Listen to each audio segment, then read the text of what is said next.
Governor Rick Scott announced he's challenging Bill Nelson today. He is prevented from running for a second term because of term limits. Members of the State House and State Senate are term limited. Now an effort is underway to term limit school board members. And Dwayne Lindo joins us with more. Dwayne. Well, Alan, at this point, legislators are looking at 2-term maximum and 4 years each. But if you ask a few school board members here in Sarasota, they believe this measure will just diminish stability within local school boards. Sarasota school board members Jane Goodwin and Shirley Brown have a combined 20 years sitting on the board. As for Caroline Zucker, she's held a seat since 1992. With Sarasota being one of the best districts in the state, Goodwin says it's a system that should not be changed. We have already over 40% churn in school board members every 4 years. So we're doing a pretty good job. The voters are doing a pretty good job every 4 years deciding who will be elected to the school board.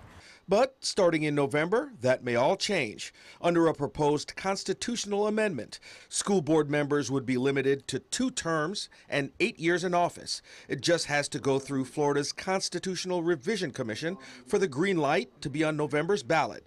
For Goodwin, who also belongs to the Florida School Board Association, she's made it known to the CRC that she's opposed to this proposal altogether. I just think it's unnecessary, and I think it is another way of sort of slapping around public education, if you will. She also argues that setting term limits for this area can be problematic and can especially hurt rural counties throughout the state.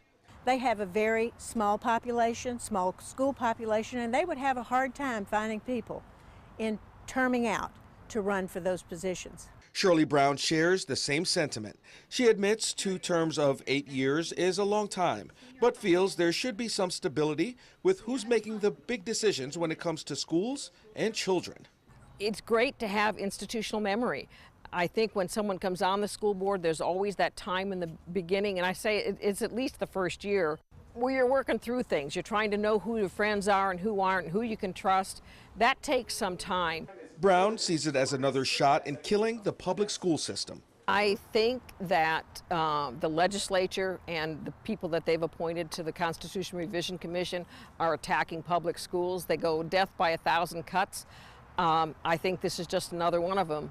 One of the Florida School Board Association's key points, if the imposition of term limits is intended to encourage more competitive races or reduce the power of incumbency, it doesn't appear to have that effect on the elections of the Florida legislature. Instead, term limits seem to encourage allowing a term-limited legislator to remain in office, unchallenged, until the term is reached. But Senator Greg Steube supports the measure, saying it deserves voter attention.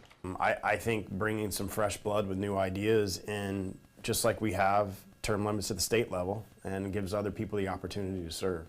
He says the system was not set up to allow individuals to be in one position for a long period of time. It was framed with the intent of having people who also had normal jobs to represent their area for a short period of time, and to have more representation of people from the community. Steube says, bottom line, term limits are fair all around. We're just simply saying, hey, you're going to have the opportunity as a voter to decide whether you think term limits for school board members are appropriate, and let the voters decide.